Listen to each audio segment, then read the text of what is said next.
Good evening, friends. Welcome to my YouTube channel. My name's Justin. I play guitar on songs in Nashville, and I got a song here that I'm actually producing. Well, I've produced it. It's already out, and I thought I would wait till now to do the overdub sessions video for it so that you could hear the finished product right after you watch the video. I'll have a link in the description. This song is way different than what you're used to hearing on my channel. It's a funky R&B song, and it's laid back, but it's just, everything feels so great. Like the band just crushed it. I was thrilled. The parts that I'm playing in this song borrow heavily from three guitar players that I really dig. I really dig their funk playing. One is Paul Jackson Jr.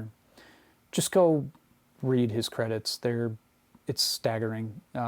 He's played on so much stuff, and he's such a great guitar player.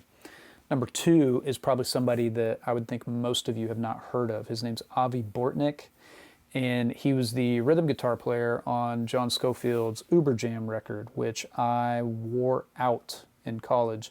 I actually got to go see that band live. Got to see Avi play with that band. That band was Adam Deitch on drums, Jesse Murphy on bass, Avi, and of course Scofield. And it was really cool, super cool stuff. All of Avi's parts are so hooky and simple but clever. You know, I learned a bunch of stuff off of that record.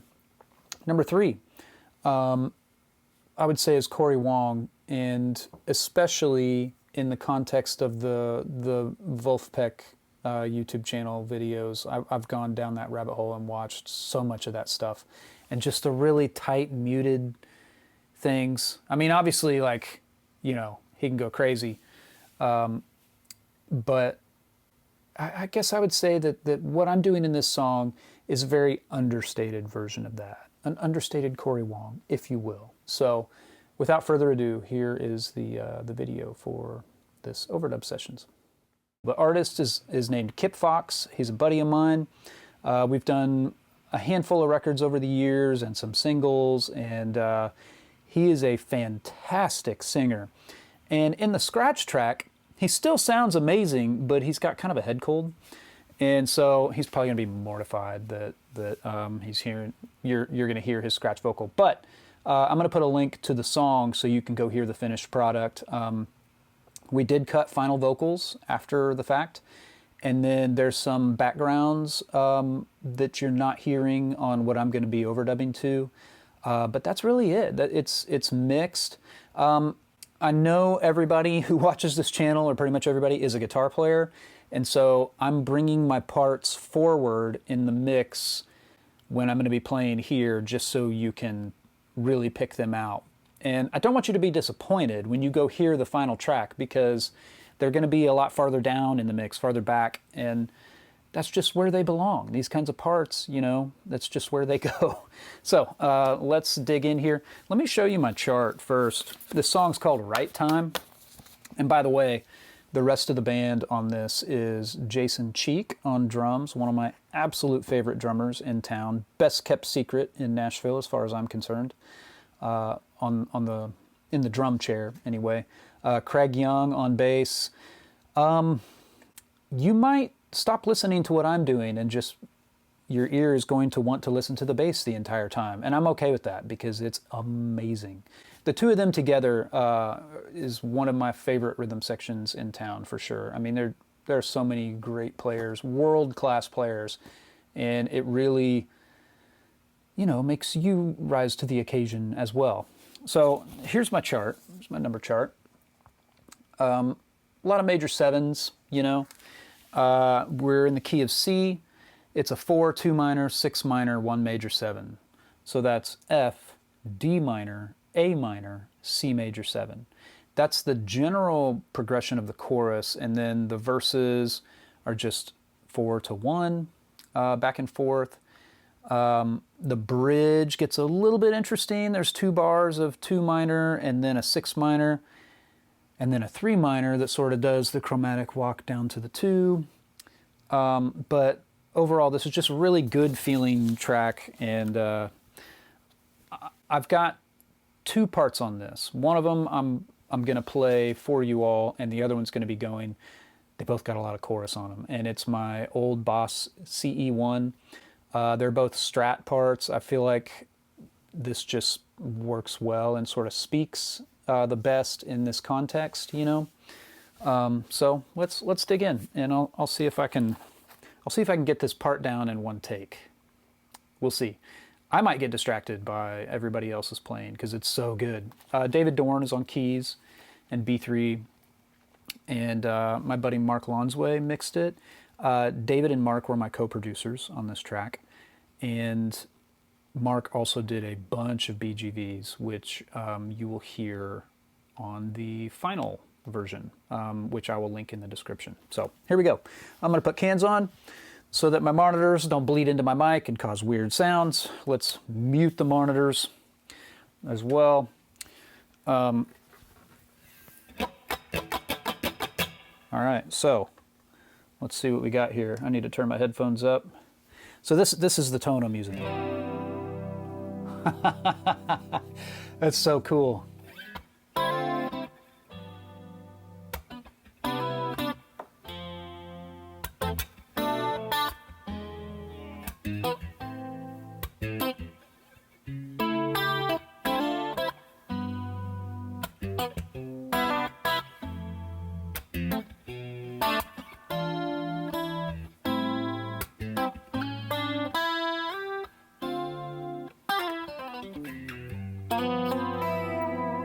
Okay, I'm just goofing around. But anyway, what you're hearing, and this is panned hard to the left. So do I want it to be panned hard left?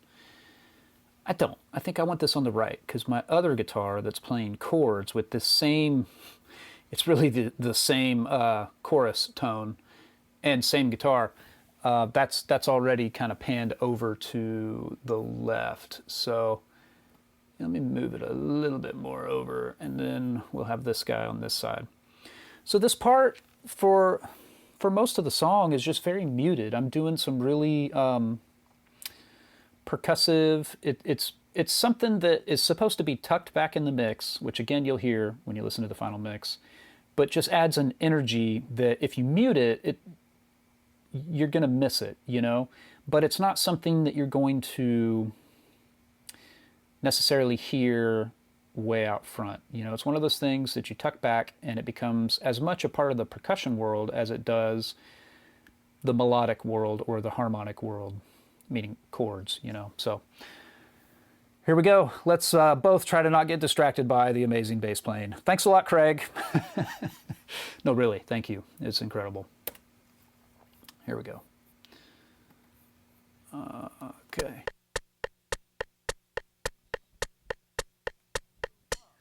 At just the right time, you came in, you saved me when I was all but lost. To brave you made me, brought me back to life. So I'm gonna trust you with every single minute. You always deliver at just the right time. I'm trying to focus on the sparrow and the lily. I'm working so cool. hard on getting over my anxiety. Behind and you providing is all I can see, and I see it's always at the right time when I least expect it. It's never done on my time. Why would it be? It's always at the right time. You always perfect it, always been protecting me. Oh, at just the right time you came in, you saved me.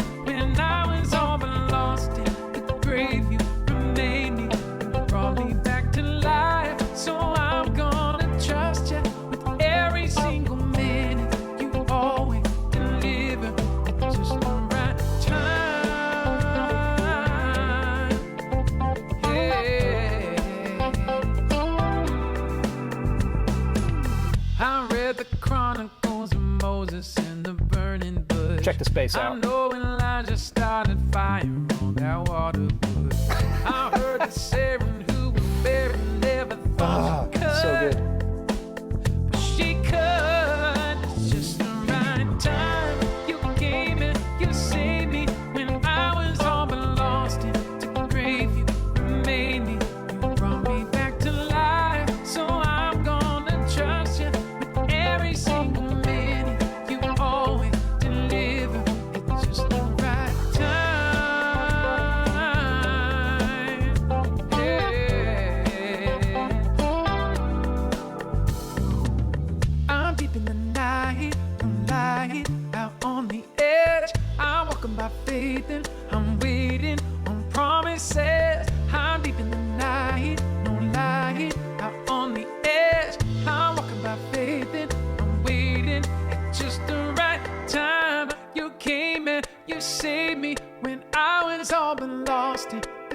grave you remade me. You brought me back to life, so I'm gonna trust you with every single minute. You always deliver at just the right time, just the right time. Yeah. How did I only live? I'm waiting on promises. I'm only live.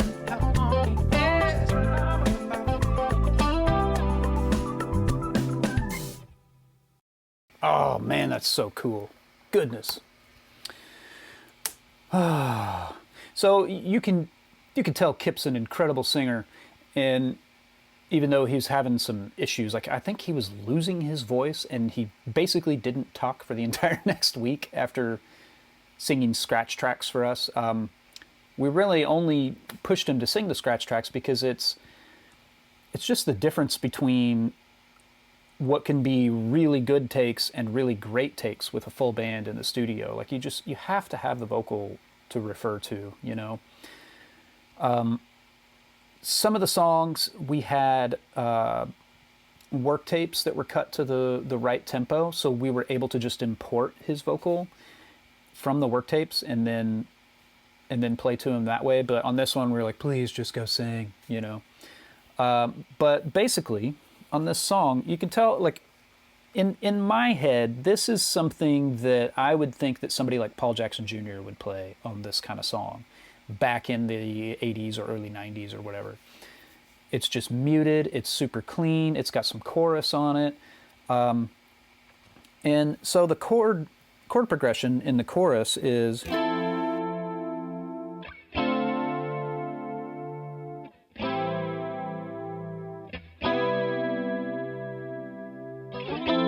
F major 7, D minor 7, A minor 7, and so I'm playing, that's over the F major 7. Notice I'm playing a different voicing. I know so many voicings of so many chords. That's something that I want to get you guys on board with, okay? And then I play it again over the, and you can see there's a lot happening between the A and the C notes.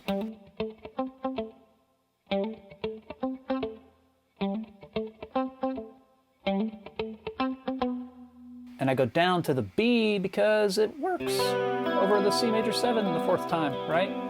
So over the F,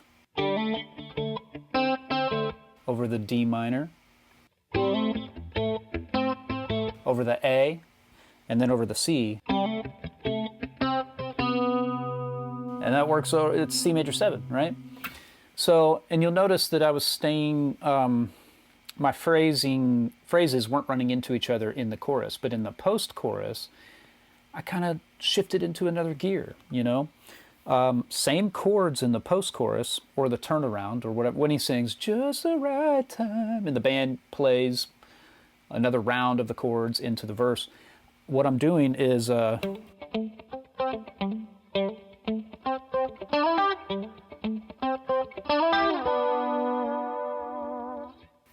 here, I'll play along with it. All right, here we go. Just the right time, you came and you saved me when I was all but lost in the grave. You remade me, brought me back to life. So I'm gonna trust you with every single minute. You always deliver at just the right Post-chorus. time.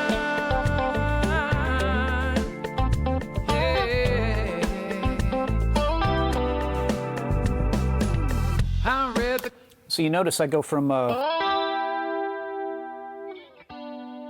that's all over a C chord, right?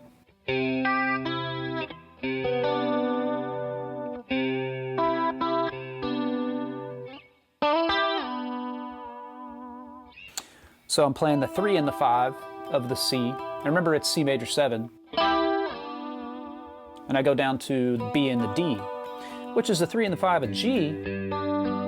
And over C major 7, it implies C major 9.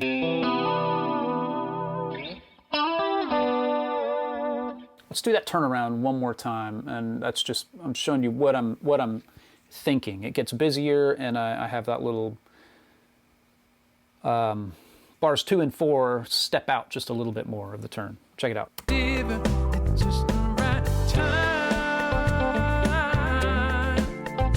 Yeah. I read the Super cool. So I don't even think there's any acoustics in this song. There doesn't really need to be. It's not that kind of track. But yeah, that's the final thing this needs from me. It just needs some of these backgrounds and a solid mix, which Mark crushed the mix. So there'll be a link to this in the description. Check out the finished product, and check out that record that we made with Kip. Every song is just really, really good, you know? It's not the standard thing that you hear coming out of Nashville or LA or whatever. It's not just the standard pop thing where it's same chords and sort of manufactured melodies or whatever, you know. There's a lot of great stuff coming out of both towns, but I know a lot of you are not totally hip on the some of the stuff that's coming out of here. But I'm really proud of this record and thrilled with how everybody played on it. Just the rhythm section alone, the way that Craig and Jason were locking in was just super inspiring on tracking day, and it made us all sort of, you know, dig a little deeper, just reaching for things, you know. You sort of get inspired to try something that may or may not work, you know. And when it doesn't work, that's fine. It's better to try and fall on your face, even on a session. Like, you can't worry about people being like, "Oh, wow, you made a mistake." Like, if you're not making mistakes, to me, for the overwhelming majority of us, that means we're not really reaching for things. We're being a little safe in the name of efficiency or in the name of insecurity even. You know, you just try things that you think are cool. And then if somebody doesn't think it's cool or has a different idea, great. They'll let you know. It's not a big deal. It's not a personal attack. You got to remember you're all on the hunt together, you know. And there were some things that I tried on this session where I remember my co-producers, it would either make them think of something else, like, hey, I like that, but what if it were like this? And I'd try it. Oh, okay, yeah, that's great. Or sometimes, here's what I like about what I was originally doing. Oh, you know, and you're all trying to hone in on it together, you know. Or sometimes, you know, there would be a part played later on that the artist requested on some instrument, and then that starts to fight with something you already did. And so you think, okay, I either need to tweak what I did or it needs to go away. And you go from there, you know. There's no, amongst really great mature musicians, there's no what do I want to say? No self-centeredness, no like, oh, I got to make sure that my thing is the thing that everyone's hearing, you know. Again, that's like saying that the one ingredient you contributed to the chili is the thing that you want everyone to taste over all the others or whatever. Like, it's the finished product. It's the mixture of it all. That's what's great, not your one ingredient, you know. Your one ingredient's probably pretty awesome if you're playing sessions in Nashville, you know, but again, it's not the focus on the ingredients. It's the fact that they come together and create something greater than the sum of their parts. So anyway, hope you all have a great day. I'll see you later.